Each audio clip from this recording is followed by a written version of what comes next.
Okay, I'm going to work out the output for the third print statement in the Unit 4 Worksheet 2 on recursion and methods. And you can see here I have a method. This method is called celery. It needs a parameter that's an integer and just one integer parameter. I am going to call the method celery, and I'm going to pass it the parameter 8. So we're going to keep track of what x is here, and right away the first thing that's dumped in is the number 8. So x is right now 8. This one gets a little bit tricky. Be a little bit careful here. 8 is greater than 5, so this first test is true. Even it's an OR, so the second thing doesn't matter once the first is true. So we decrement. X loses a 1, so now x has been changed to 7, and it's going to return 7 divided by celery 6. Now this is just a point in time where I should pause, and you need to be very careful.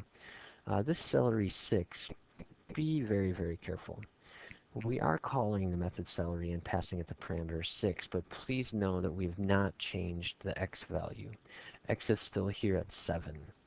It's just that we're taking one away and passing that number 6 to celery again. So x is still 7, even though we're calculating celery 6. So the next step is we need to call the celery method.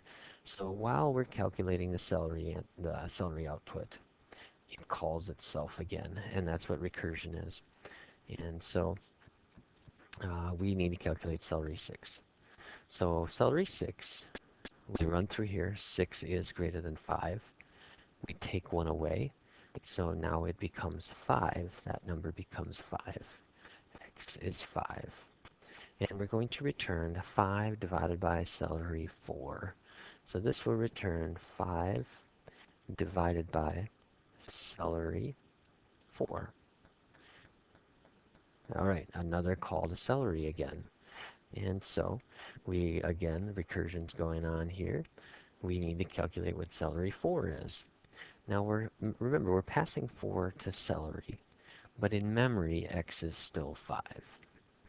So we're passing 4 in to celery, and now here we go. We're passing the 4 in, and 4 is greater than 5. That's a false statement. 4 equal to 2, that's not true. So this if statement is skipped. This is not true. It just goes on to the else, and it returns 2. So this celery 4 evaluates to 2. And now we've hit an end of the road. We've hit the base case. The base case is the ending point in the recursion. And we work our way backwards. 2 goes up and gets put in place of celery 4. All of this equals 2. Now here's a big red flag warning. 5 divided by 2. Integer divided by integer. Well, an integer divided by integer is going to be another integer answer. So in your mind, you might think that's 2.5, but the answer is not 2.5. The answer is just a straight up integer 2 because it drops everything. So what is in red here evaluates to 2, and now the 2 gets thrown up here into celery 6. So celery 6 is equal to 2. And we have an integer divided by an integer, 7 divided by 2. Integer divided by integer will give you an integer answer.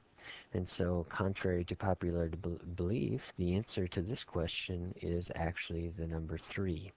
And so the output for this code, this print statement, is the number 3.